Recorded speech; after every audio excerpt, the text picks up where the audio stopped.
ছোট্ট রিয়ান একসময় নিয়মিত নামাজ পড়ত। আজ অনেক ঘুম পাচ্ছে, আজ না, কাল পড়ব।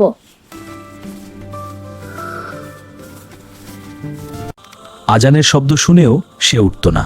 পরে পড়লেই হবে, সময় তো অনেক আছে।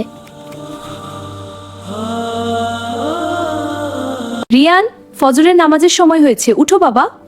মা আর একটু ঘুমাই, কাল পড়ব। রিয়ান, উঠো বাবা, নামাজের সময়। আর একটু। আচ্ছা, কিন্তু তাড়াতাড়ি। রাতে সে গভীর ঘুমে ঘুমিয়ে পড়ল। আজ নয়, কাল, কাল পর।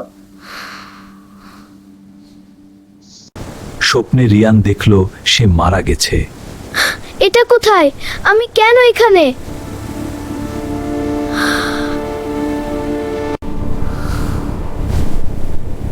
রিয়ান, তুমি দুনিয়াতে নামাজ পড়তে কেন?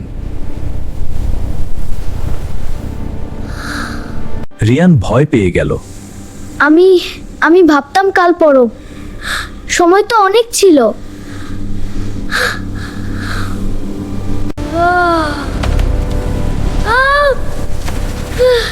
এই চাপ তোমার পড়ছে চাপ।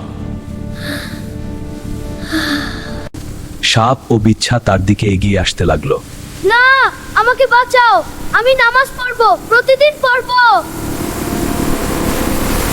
আপনার ব্যবসা প্রতিষ্ঠান বা প্রোডাক্টের প্রমোশন করতে চান? হোয়াটসঅ্যাপে যোগাযোগ করুন। আপনার ব্যবসাকে আরো এগিয়ে নিতে আমরা প্রস্তুত। মেসেজ করুন, আজই কথা বলি। আল্লাহ, আমি ভুল করেছি, আমাকে আরেকটু সময় দাও।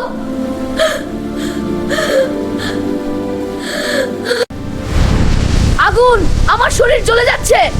এই আগুন তোমার আলস্যের আগুন।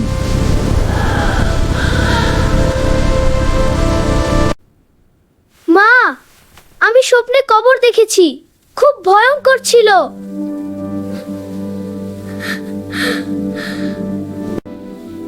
মা, আমি আর নামাজ ছেড়ে দিব না, আজ থেকে প্রতিদিন পড়ব।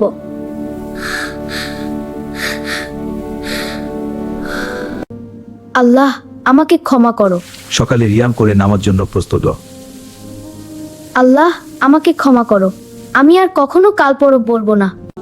সে প্রথমবারের মতো মনোযোগ দিয়ে নামাজ পড়ল। আলহামদুলিল্লাহ, আমার মন এখন অনেক শান্ত। রিয়ান বুঝতে পারল আজ নয় কাল পড়ব বলে সময় নষ্ট করা উচিত নয়। আল্লাহ, আমাকে সবসময় নামাজের উপর রাখো, আমিন।